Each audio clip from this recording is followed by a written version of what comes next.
Today, I'm here to let you know that how, in the face of adversity, I choose to stand tall every day while sitting in this wheelchair. We all human beings are broken from the inside in some way or the other. And all we need is someone who can come up and say, you know what, I'm broken too, and that we are all in this together. MUNIBA Mazari, artist, activist, and changemaker. The Iron Lady of Pakistan.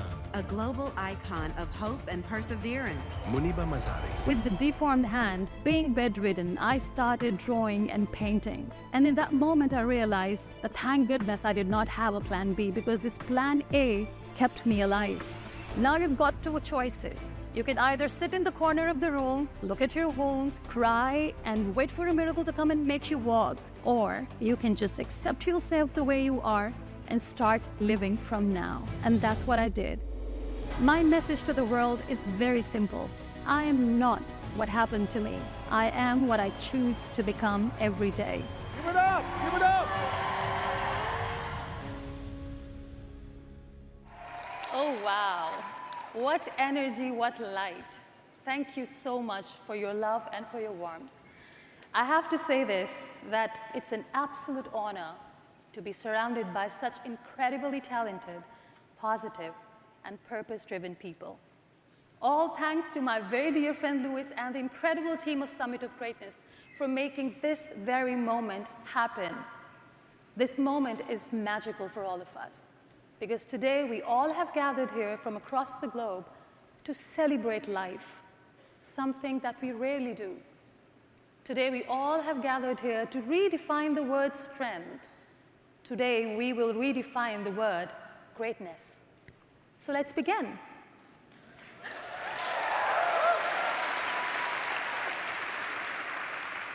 Well, I might be known as a motivational speaker, but I call myself a humble storyteller because I believe that each and every human story is unique and it holds the power to change perspectives. Our human stories are so powerful that they have the power to change mindsets. Human stories can change lives. Human stories can save lives. So today I'm going to share a story of a young girl with all of you, and it's the story about power of giving. How many of you believe in the power of giving? That what you give out to the world? I'm surrounded by giving hearts. What an honor. So let's talk about the secret of giving. This little girl right there was taught by her mother at a very young age about the secret of giving. That what you give out to the world is what you receive, be it hurt, pain, or kindness, empathy, and compassion. She was told by her mother that when you try to help someone unconditionally without expecting anything in return, God has his way of paying back, and God never forgets. All that compassion will come back to you when you least expect it and when you need it the most. This was the kind of household this girl was raised in. And then years went by. This young girl grew up and she started college.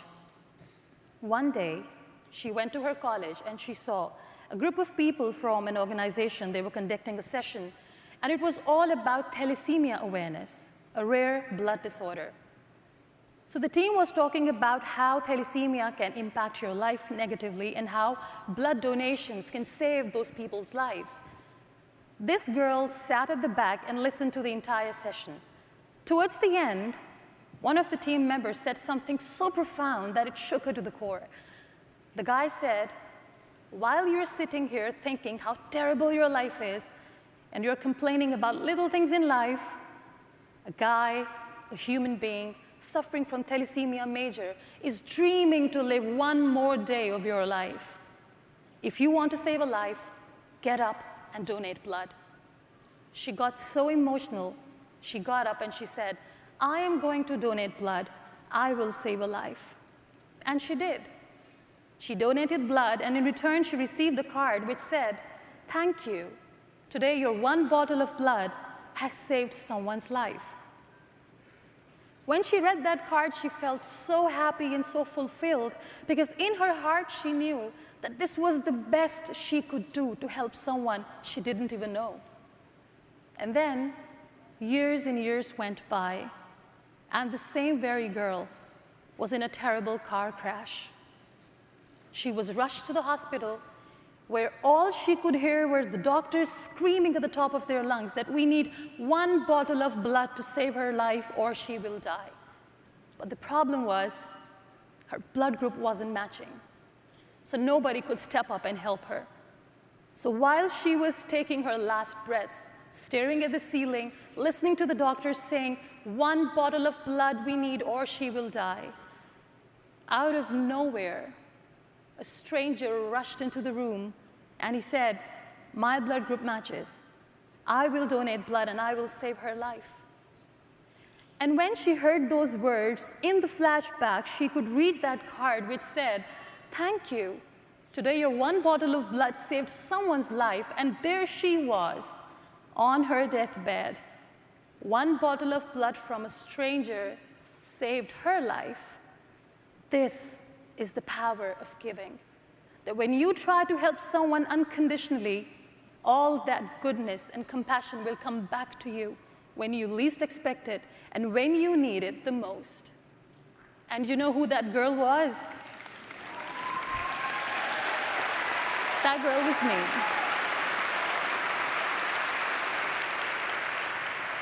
And this is my story. So today I'm here to tell you that how this perfectly imperfect body of mine make me what I am today. I'm here to tell you that how with time I had to learn the art of converting my adversities into opportunities. Today I'm here to let you know that we are not just the face or a body. We are free minds, we are free souls, and we have all the rights and all the power to dream big. And last but not the least, today I'm here to let you know that how in the face of adversity I choose to stand tall every day while sitting in this wheelchair.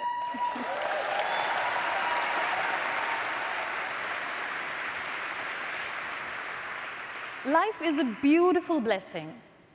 Life is a beautiful journey filled with so many highs and as many lows. And all these highs and lows and good and bad experiences make us who we are.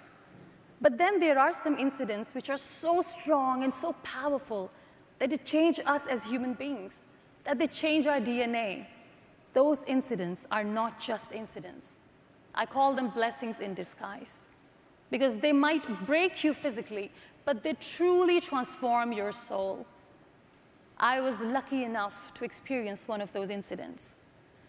About 16 years ago, I was in a horrific car crash. My car fell in the ditch, and because of that, I sustained numerous injuries. List is a bit long, it's a disclaimer, please don't get scared. Radius and ulna of my right arm got fractured. My shoulder bone and collarbone got fractured.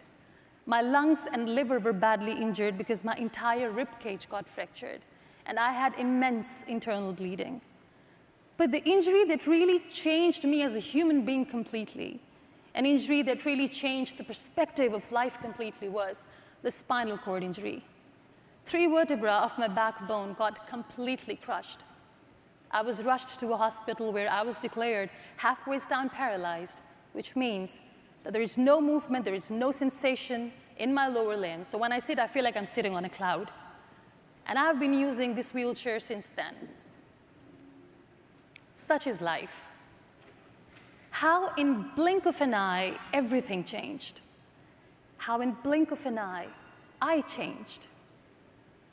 At the age of 20, I was running around, living my life to the fullest, dreaming big, aiming high. Little did I know that I'd be celebrating my 21st birthday in ICU. There you see the picture. Half fractured, half paralyzed. This is what life is. So unpredictable. And it was something that really made me realize that if you think about what you have lost, you won't be able to move forward. So you need to learn to heal yourself day by day. I stayed in the hospital for almost 2.5 months. I underwent multiple surgeries. Doctors have put a lot of titanium in my arm. There's a lot of titanium in my backbone. And probably it's one of the many reasons why I'm known as the Iron Lady of Pakistan, because I've got so much iron in my body. Every time I share the story of my pain with a smile on my face, I see people sitting in the audience smiling. And it just makes me so happy. But let me tell you something. It's never easy to be this strong.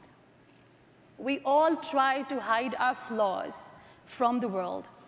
It's difficult to be an open book. It scares everyone. It scares me too. But I do it anyway because I know that we all human beings are broken from the inside in some way or the other. And all we need is someone who can come up and say, you know what? I'm broken too. And that we are all in this together. I stayed in the hospital for 2.5 months, underwent surgeries, and I realized that healing does not happen to you overnight. Healing takes time. It's a rough journey, full of pain, full of turmoil, full of hurt, full of sleepless nights. And it was during my time in the hospital, when I was on my literally deathbed, I realized that hospital is a place where the world becomes so brutally honest to you. I remember the doctor who was supposed to fix my arm came in the room and said, well, I was having a word with your mother outside, and she said, you have always aspired to become an artist. I said, yes, sir. He said, well, your arm is totally deformed, and so is your hand. Do you have a plan B? And a girl who just celebrated her 21st birthday in ICU did not have a plan B. He looked at me and he said, I wish you all the best, and he left. A few days later, my spine surgeon enters the room and said, I have to tell you 2 things, and I want you to be strong. And I said, yes, go ahead. He said, your spine injury is dreadful, and I'm here to let you know that you won't be able to walk again. I will try to fix your back so that at least you can sit in the wheelchair for the rest of your life. And there is one more thing I want you to prepare yourself for. You will never be able to become a mother because of your internal injuries. And when I heard those words, I was devastated. As a mom, as a woman, as a girl, this was not the kind of life I wanted to live. And I remember that night that I spent in ICU was the most painful night for me. My mother was standing next to my bed, and I looked at her, and I was crying and sobbing. I looked at her and I said, Mom, you said God loves me. Then why did he do this to me? What did I do to deserve this? Here I am, laying on deathbed, half fractured, half paralyzed. There's nothing to look forward to. I do not want to live. I'm done. And I cried, and I did all that I could that we all do. I was hopeless, I was helpless. I was hurting myself, I was pulling my hair. I did everything to hurt myself and to end my life. And my mother was standing there like a stone, holding my hand tight. And when I was done crying and sobbing, she held my hand and she said, seeing my only daughter paralyzed paralyzes me too. But I'm here to remind you that this will pass, because nothing lasts forever, neither grief nor joy. And one day will come that you will be shown why were you chosen for this test. So be patient. But the problem with such dark moments is that when we are in the darkest of the moments, nothing makes sense to us. My mother said something so profound, but it did not make any sense at that time. A few weeks later, my brothers came in the room, and they had colors and canvases and sketchbooks in their hands. And they said, listen, if you are done venting and crying, get up and draw and paint something. Nobody's going to judge you. You have to kill time, so do it creatively. And I just hated them. Dude, I'm a patient. Treat me like a patient. They said, get up and just do your work. We are done with this now. And bless their kind hearts. This was the best decision of my life, that with the deformed hand, being bedridden, I started drawing and painting. And in that moment, I realized that thank goodness I did not have a plan B, because this plan A kept me alive. It was through art that I was able to escape. It was so therapeutic that without saying a single word, I was creating and I was drawing and I was sharing my story of pain, trauma and suffering. I got discharged from the hospital after 2.5 months, and then I was shifted in my room where I stayed bedridden for another 2 years because I developed massive pressure sores on my body, and I had so many infections in my body. Sores were not healing, infections were not leaving. So I was supposed to stay bedridden for another 2 years. The only thing that kept me going and kept me alive was art. I kept painting, I kept drawing, and my mother was stacking up all that artwork underneath my bed where I was bedridden for so long. It was through art that I could free myself from all the hurt, from all the pain, and it was the only source of colors in my life. And one fine day, all sores healed and infections disappeared. And I was able to sit for the first time in my wheelchair after 2 years and 2.5 months of being bedridden. That moment was special for me.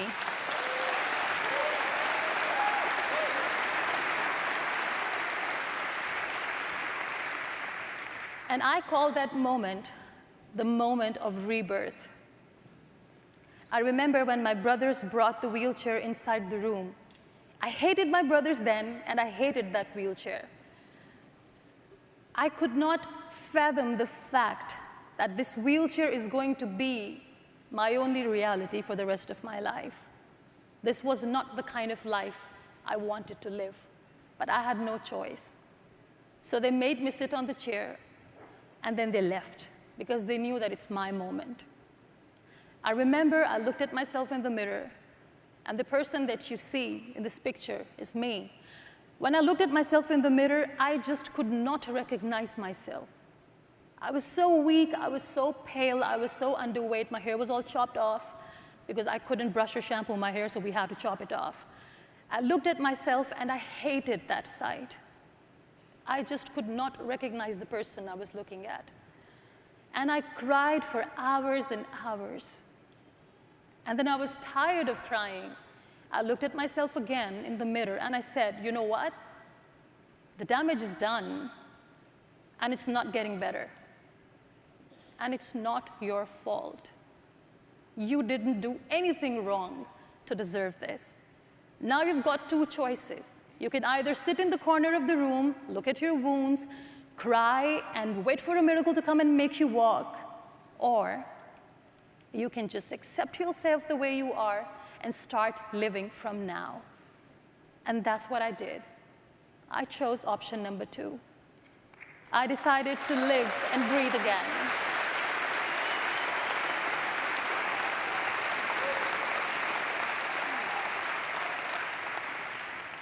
It was in that moment of rebirth I realized that I had to face the weakest me to find the strongest me.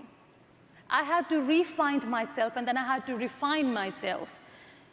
And it was not easy. Self-acceptance is a long journey. Self-respecting is a long journey. Self-love takes time. And I realized that I was trying to love myself and accept my reality, but there was something that was stopping me from being the best version of myself. And that was a long list of fears. The fear of known and the fear of unknown. So I sat down, well, metaphorically, I sat down and I wrote down all the fears that were stopping me from being me. The biggest fear that I had to overcome was facing people. Coming from a public speaker is quite ironic, but it's true. I was scared of facing people, not because I did not want to go and greet people, but I was sick and tired of listening to the mean comments like, she must have done something wrong, that's why God punished her. She's too pretty to be in the wheelchair. Or she's a woman who cannot reproduce, what a waste. I've heard all of these remarks and comments. I was tired of being treated as a patient, and I wanted the world to know that I'm not just this face or body. This wheelchair is a part of me, and that's not the only thing about me. There's so much more to this human being. But I also knew for a fact that I have to go out and about to change perceptions about disabled people. And I had to get stronger with that. And while I was thinking of overcoming this fear of facing people, I got a call from TEDx. And they said, we have seen your pictures on social media, we have seen your artwork on social media. Why don't you come and give a talk and share your life story with the world? And without skipping a heartbeat, I overcame that fear and I said, yes, I will do it. And there I was.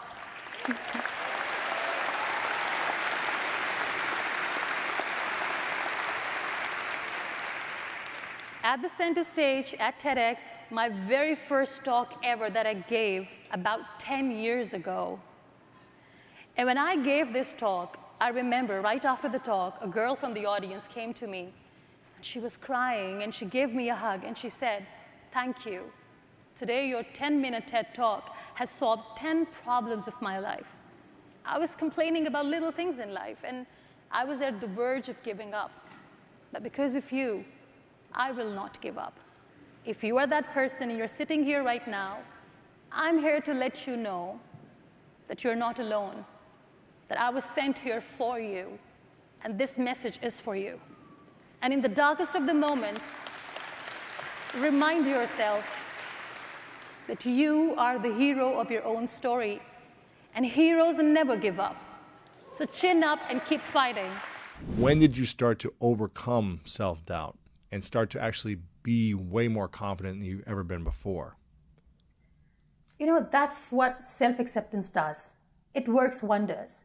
And you know, the journey of self-acceptance is never easy because we are so scared. All of us, we have fears, fears of known, fear of unknown.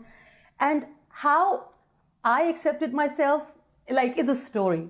So what happened was when my sores got healed and I managed to sit for the first time after 2 years and 2.5 months, I literally forgot how I used to look on a bigger mirror because I couldn't see myself in a big mirror.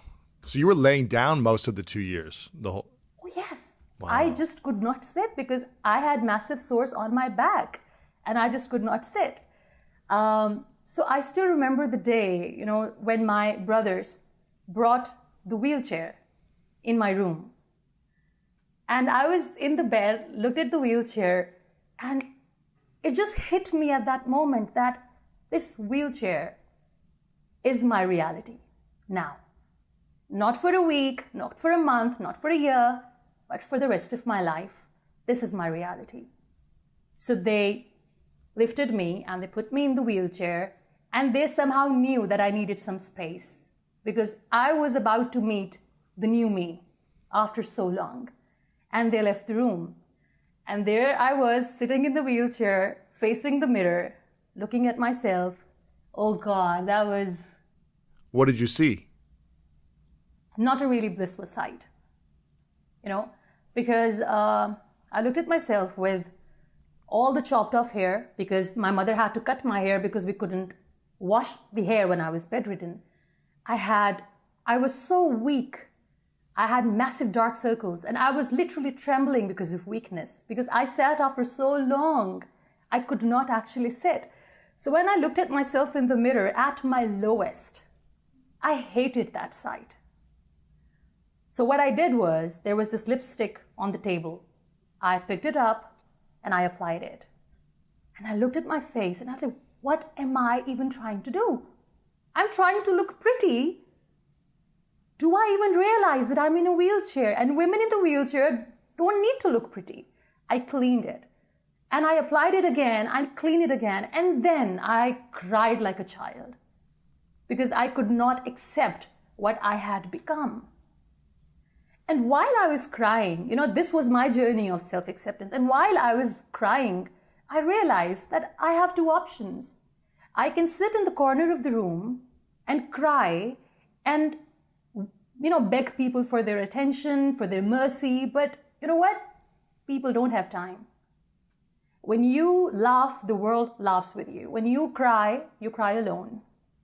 Or I can wait for a miracle to come and make me walk, but I knew it's never going to happen. Or I can just accept myself the way I am, whatever mess I was at that point, just accept yourself and move on.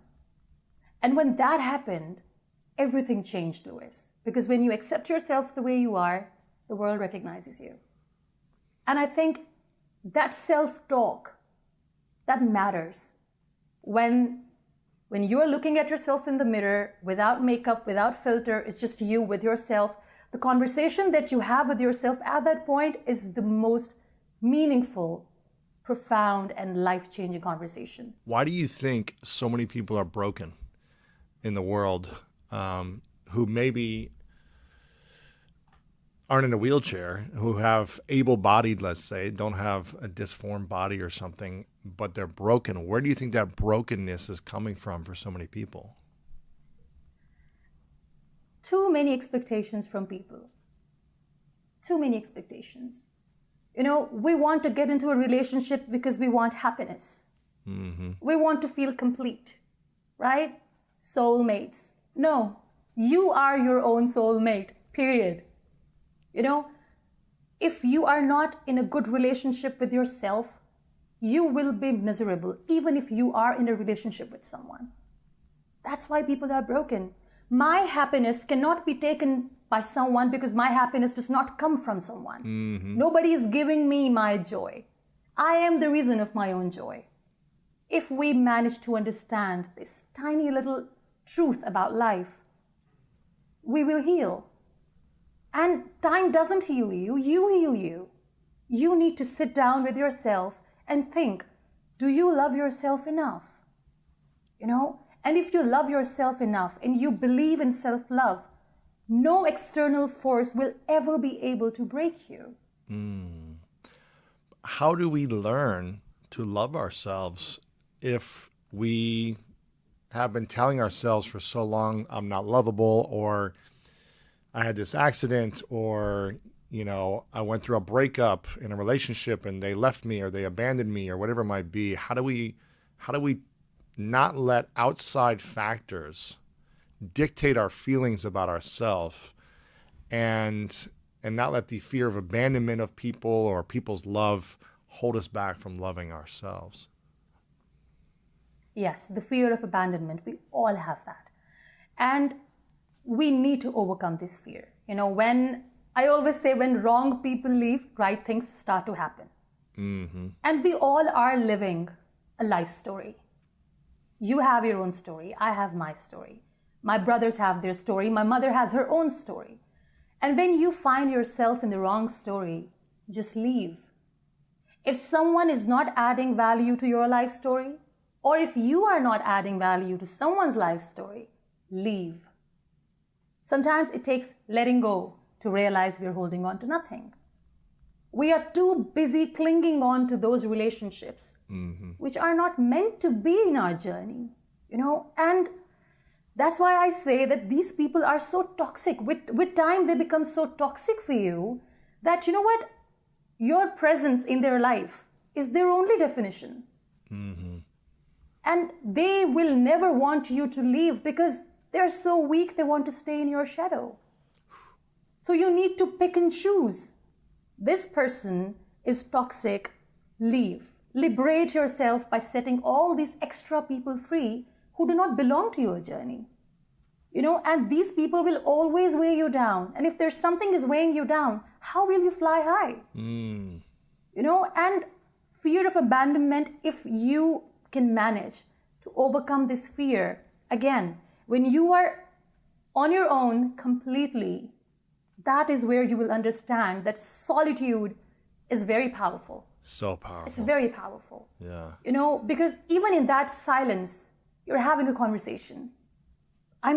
There is no energy vampire around me. I'm on my own and I'm manifesting the best things for myself.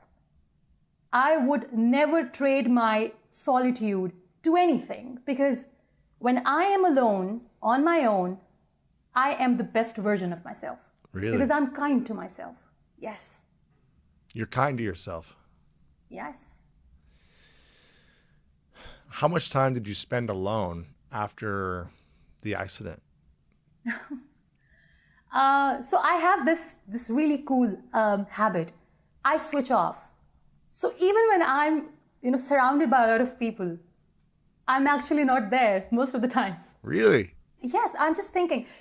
Recently I was thinking about something that when I was talking about that how, this beautiful balance of strength and vulnerability makes us who we are. I was thinking about it the other day. that I've experienced this balance on daily basis. When I see my social media, when I read emails and people sending beautiful messages that, how your words have empowered us and, because of you, we're never going to give up. It gives me so much strength, and I say to myself, oh my God, I'm so strong. And then at the nighttime, when I'm thirsty, I'm unable to get up and get a glass of water for myself. Right? That's my reality. And how vulnerable I am at that moment. So this strength and this vulnerability makes us who we are. So I need to have my own moment with myself where I am willing to understand myself better. That if I am vulnerable, that's okay. I'm strong too. And the perfect balance of these two things make me who I am. I'm so fascinated by your story, and every time I see your content, it makes me smile. Every time I see you post a video or a photo, I'm always just rooting for you. I'm so excited for you and your life and the impact you make. And you are so much more talented than just an artist. Yeah, at first you wanted to be an artist, and then you thought you couldn't be. You were like, these don't look good. But now you're, selling your art, your art's in galleries. It's really inspiring. But you're also a massive activist. You're, a TV anchor, model. You did modeling, you sing, and you're a speaker, and you motivate millions of people around the world. You could have not done any of it. You could have said, I just want to be an artist and just go after that one thing. But you decided to go for more. When and why did you say, I want to start sharing this story and start putting this message out there in a bigger way and revealing these things about yourself that maybe you were scared to do? I remember when I gave my very first talk, that was TEDx. And it actually happened when I decided and I manifested that I'm going to overcome the fear of facing people. It's so ironic that a public speaker was once scared of facing people. I was, for sure, yeah. I know. So what happened was, I gave my very first TED Talk. And after my TED Talk, a girl from the audience, she came to me and she was crying and she said, can I give you a hug? And I said, sure. So she gave me a hug and she said, your 10-minute TED Talk has solved 10 problems of my life. And she said, today you made me realize that those 10 problems never existed. They were just in my head. And I was overthinking. And because of you, I'm never going to give up. In that moment, in the flashback, I could hear my mother saying, one day, God will show you how did he choose you out of so many for this test. And that was the moment of realization that, if my words can change someone's perspective, maybe this is my true calling in life. And as they say that in the end, what matters is how many lives you have touched. So art is my comfort zone, Louis. I can sit in the corner of my room in a cozy environment, have a cup of coffee and paint and sell the work, make both ends meet, pay the bills, raise my son and live. But, is that enough? It's not enough. Because comfort zone is a good place to be, but nothing ever grows there. So if you really want to grow as a person, if you really want to learn and unlearn, we need to tap on all the abilities that we have. We are so blessed with immense potential, which remains untapped because we are too busy doing 9 to 5. We are too busy paying bills. And we live the same routine for so many years, and then we end up calling it life. It's not life. It's not. I realized later that, I was labeled as the first wheelchair-bound model, the first wheelchair-bound singer, the first wheelchair-bound anchor, first wheelchair-bound, and it was so much rubbed in my face that I said, I might be the first one to do all this, but I wouldn't be the last. I had to pave path for so many people who are supremely talented, who are differently abled, who are supremely talented, but maybe they were just a bit scared to take the first step. I took the first step. I broke those barriers. At least I tried, and now I see a lot of young boys and girls doing amazing work. Why? Because now it's normal. It's normal for a wheelchair user to smile. It's normal for a wheelchair user, may it be a boy or a girl, to look good to wear lipstick, to look nice, to face the world. It's normal now. And even right now, when being an anchor person, I'm working for the national TV of Pakistan. And when I'm doing my show, I'm always thinking about that little boy or girl, sitting in a far-flung village watching my show. And I think about them that, they might be thinking that if a girl or a woman in a wheelchair can do this, we can do that too. Mm-hmm. And that's what it is. Yeah. So one day I feel, Louis, that the day I will leave the world, a lot of people will see my reflection in these young boys and girls who are unique, who are different, who were scared once, but now they're not anymore. Yeah. Speaking of young boys and girls, in your videos online, you talked about how after the accident, the doctor said that you wouldn't be able to have kids. Isn't that right? Yes. Was that really like a shock and very devastating for you? And if so, why was that so devastating? And what did you do about it to change that narrative? It was devastating. Yes, definitely it was. We live in a society where if women, it's a bitter truth. A lot of people will hate me to say that, but I have to say it because I've experienced that. If a woman is unable to reproduce, if a woman is unable to be a mother, she's labeled as a useless woman. Mm. Oh, she cannot give birth to a child, she's incomplete, right? And this is not changing. I hope one day things will change, but it's not changing for women.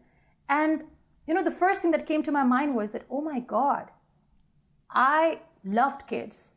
I will never be able to have a child, but people are not going to accept me. Because at that point I was married and I cannot have kids. Disaster. How will I tell the world that even if I cannot give birth to a child, I can still love a child unconditionally? You don't have to give birth to a child to be a mother. Mm-hmm. And so what happened was, again, that was my biggest fear, that I wanted to have children. I wanted to have at least one child. So what I did was, I adopted a child.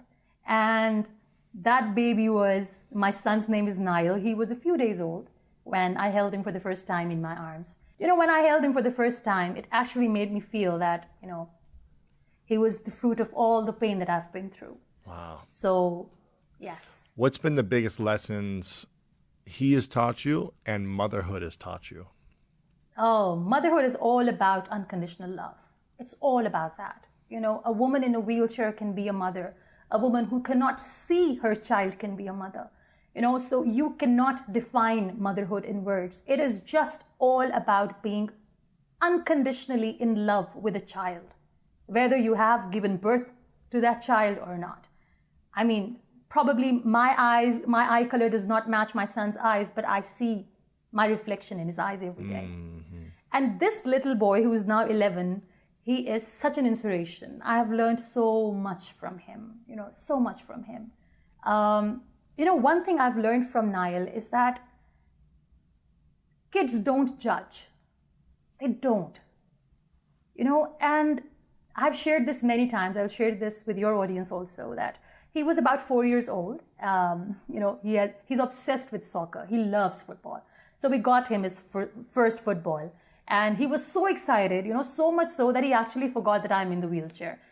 So he said, "Mom, I got my football. Let's play football." And I said, "Yes, let's do it." So he kept the football in my feet and he said, "Mom, kick the ball." And I looked at him and I said, "Niall, my legs don't work." Wow.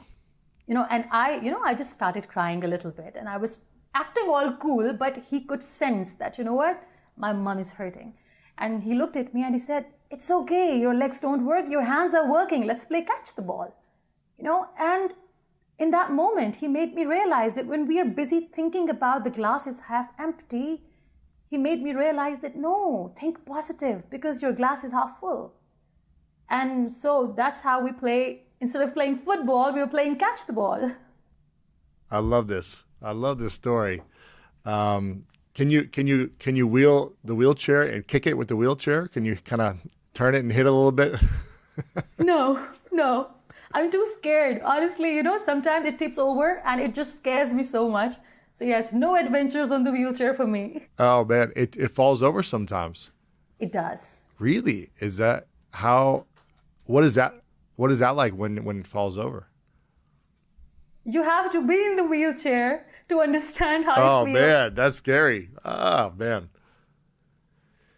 One of the things we talked about before we started this was the power of identifying your fears, creating a list of your fears. You talk about this in one of your videos where there was a point of your life where you were just afraid of everything. Lots of different things you're afraid of.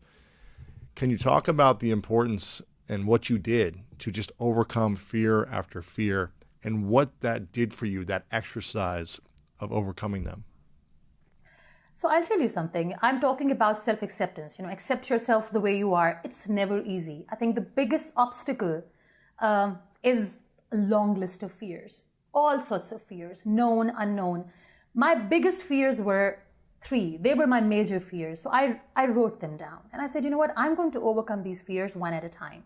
My biggest fear was facing people, And now when I say this to the world that, I was scared of facing people, people think I'm being funny. But no. And it's not the fact that I did not want to see people or I just hated people. That's why I didn't want to see them. I was tired of, those remarks like, oh, poor girl. I was tired of being treated as a patient. Oh, how do you feel? I feel the same.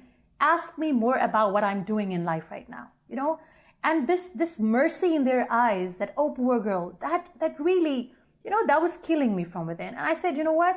I'm going to overcome this fear of facing people. And, maybe one day they will understand that I'm okay. I'm okay the way I am now. I've accepted myself. So please, you need to accept me too, And as they say that when you think about doing something, the universe conspires. While I was thinking constantly about how can I overcome this fear of facing people? How can I do this? I was going to the malls, I was doing groceries, but that wasn't enough. Out of the blue, I got a call from TEDx. And, so the guy said that, we really want you to come and share your story. And without missing a second, I said, I'm doing it. So that's how I gave my very first TED Talk. And in fact, while I was giving the talk, I was sharing my life story with the world. There I was sitting in front of so many people and sharing my story thinking, what am I doing? I'm literally becoming an open book and everybody can come and say things to me because, here I am. They can judge you. They can do whatever, yeah. Of course, right?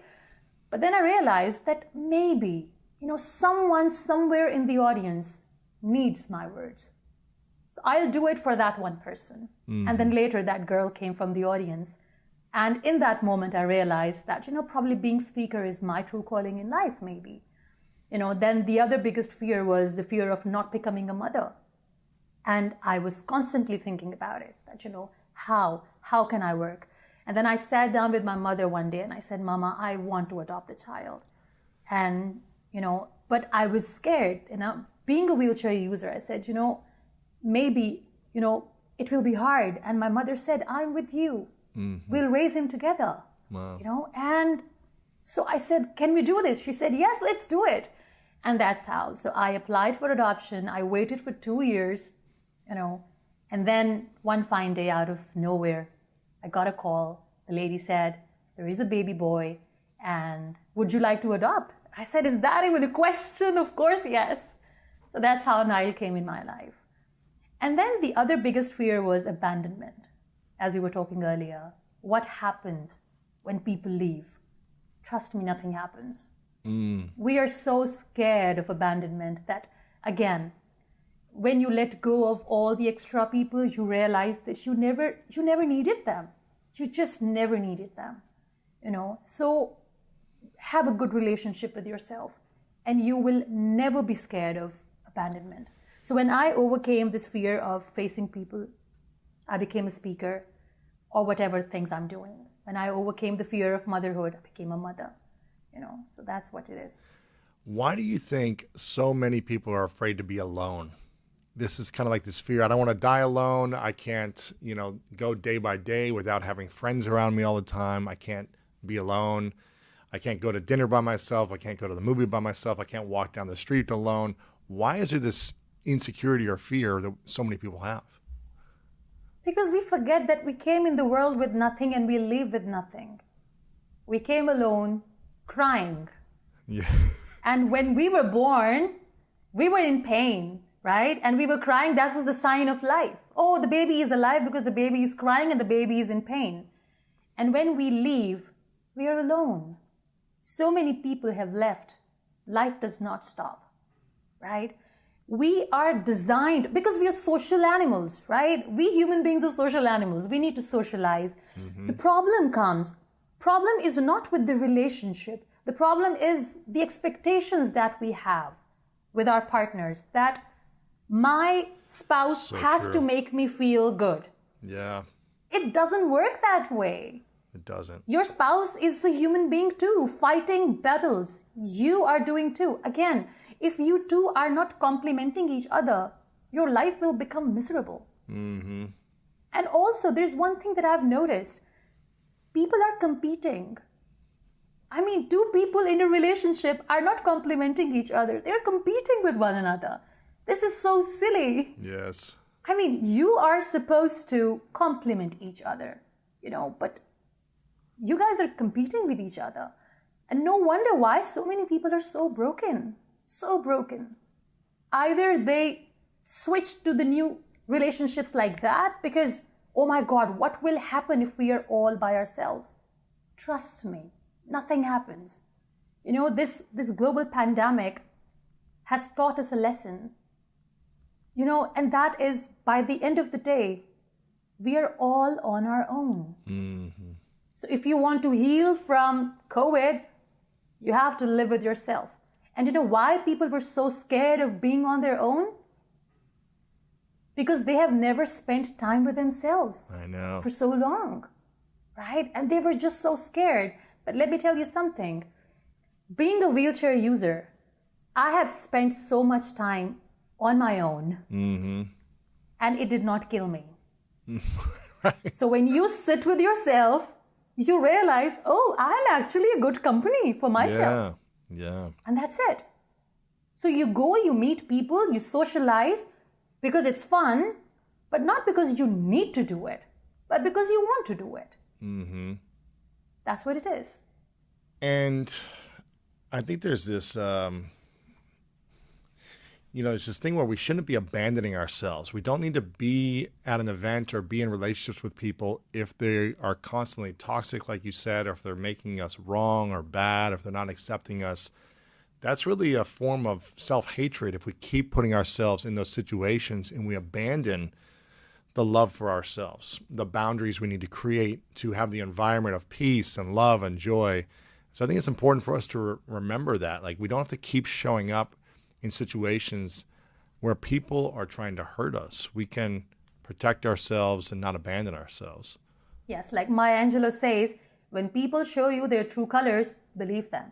Yeah, absolutely. Do not justify their toxicity. Oh, my spouse is being overprotective. You know what? Because he's so much in love. No, that's toxic. That's bad. And it's only going to get worse, So be aware. When people show you their true colors, believe them. Yes. Why do you think, for people who might feel stuck in their life, might feel some type of brokenness, whether it be emotionally or physically, and they say, I don't know how to go after my dreams, what advice would you give to people who are struggling to figure out what their dreams are and also how to go after them? First and foremost, we have this constant pressure of overachievement thanks to social media. Why? Because everybody's posting about something great.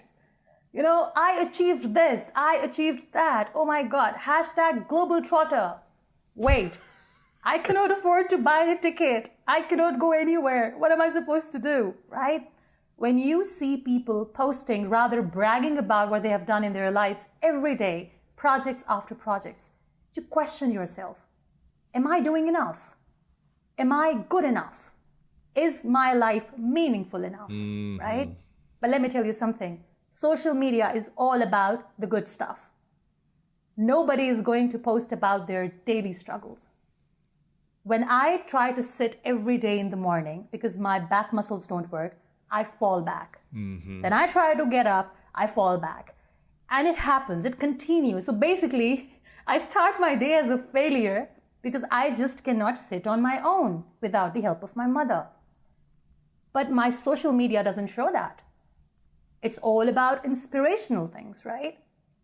So please, you don't have to be an overachiever every day. Yeah. Sometimes just waking up in the morning and not giving up on yourself is a huge achievement. Absolutely. You know, and I do it every day. You do it every day. We all do that. So appreciate it and be kind to yourself. Yeah. And you were talking about people dreaming. I always say one thing, that dreams don't work unless you do. You know, there is no such thing as overnight achievement. No, if it comes easy, it goes easy. I can sit in the corner of the room and daydream all day long, but nobody's going to come and serve success on plate. Right. Right? So I have to be optimistic, but I have to be realistic too. I need to work to get my dreams. And that's it. And what I've learned so far, Louis, is the attitude of gratitude works wonders. Just be grateful. Because you are way, way better than many. You know, it is so powerful that gratitude has the power to turn what you have into enough. You know, gratitude will never turn your pain into suffering. It will never. Right. You know, and so be grateful for all the things that you have, for the things that you don't have or you have lost. Just be grateful. You've got an amazing YouTube channel. I love your stuff on Instagram. Your website, MUNIBAMAZARI.com, and also your name on social media everywhere. But one thing I want to do is figure out how can people see your art and purchase your art? Where can we go to learn more about this? Because I've seen some of it online. I think it's really inspiring. And I want to send people to your artwork because I think it's beautiful what you create. Thank you. Well, you can just drop an email. I don't know. This question came out of nowhere, so I was like, okay. Is there artwork on your website where people can purchase, or where can we find it? Yes, my artwork is on my website. So what you can do is, if you have some queries, you can just send an email, askmunibamazari@gmail.com, and my team will get back to you. Okay, cool. And is there stuff for sale online right now if we wanted to purchase it, or do you just do custom work, or how does it work? A lot of work is still available, yes. Okay, perfect. Yes. Okay, I want to send people to your artwork. I want people to have more of your art in their homes or in their offices around the world. So thank you, Louis. Thank you. Appreciate it. Of course, it's really beautiful stuff. This is a question I ask everyone at the end of my interviews. So I would like you to imagine a hypothetical scenario that you get to live as long as you want to live, and accomplish and achieve and serve in the way you want to serve to the world. And you get to live your life the way you want, right? But one day you have to go to the next place. You have to leave this earth. And for whatever reason, in this hypothetical scenario, you have to take all of your work with you. This interview, your videos, your content, it has to go to the next place. So we don't have access to your information and this message anymore. It's hypothetical. But you get to leave behind to the world 3 lessons that you've learned from your entire life experience. And these 3 lessons is all we would have to remember your content by. I call it the 3 truths question. What would be, again, without you preparing for this, what would be those 3 truths or 3 lessons you would share if that's all you could share? Well, I would want the world to know what real success is. Everybody wants to become successful.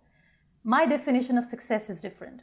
Success is not about how well people know you. Success is how well you know yourself. Ooh, I like right? it. So just know yourself. If you know yourself, you are successful. And secondly, Be grateful. I wish I could say it 1,000 times, but gratitude works wonders. When you are too busy complaining about what you don't have, think about a child who is suffering from thalassemia, who is waiting for one bottle of blood and dreaming to have a life that you have. But you know what? You're too busy complaining. The breath that you just took right now, that's a blessing. Be grateful. You have survived a global pandemic. We are sitting here having a conversation. So many people have left the world. We are still here. Be grateful. So gratitude, the attitude of gratitude works wonders. And last but not least, I've said this 1,000 times, and I'll say it again, that you are the hero of your own story. And heroes never give up. So just don't give up and keep going. Muniba, I love this. I want to acknowledge you, Muniba, for your incredible grace. When I look at you, when I see your information online, when I hear you speak, the word grace comes to mind. How you've overcome the challenges in your life in such a graceful way. I'm not calling you perfect. I'm sure you have your own challenges, but you are so graceful in the way you speak, the way you communicate, your artwork, the way you carry yourself in the world.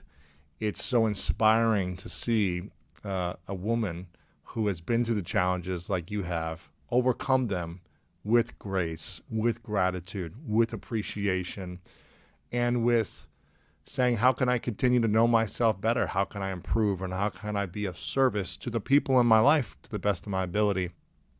So I want to acknowledge you for that. I want to acknowledge you for overcoming fears. I think it's easy to stay stuck in our fears. It's hard to break through them. It's hard to face them continually until they no longer have power over us. And so I would acknowledge you for also taking that on, even in your situation, and doing it in a culture that maybe isn't as accepting in certain ways that other cultures would be. So I really acknowledge you for that. And I acknowledge you for your consistency. You keep showing up and creating content and adding value to people. You keep traveling to speak on stages.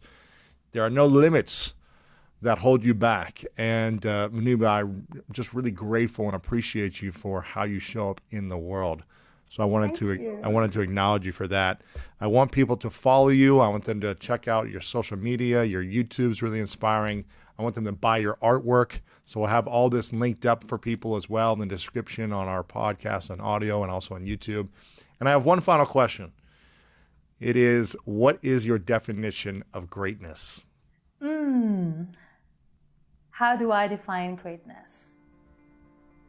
How gracefully you let go of all the things and people who don't belong to your journey. How gracefully you let go of all that. That defines your greatness. The thing that I know to be true is that you cannot control the things around you. You can't control what's going to happen. You can't even control how your nervous system might respond or what thoughts might pop into your head.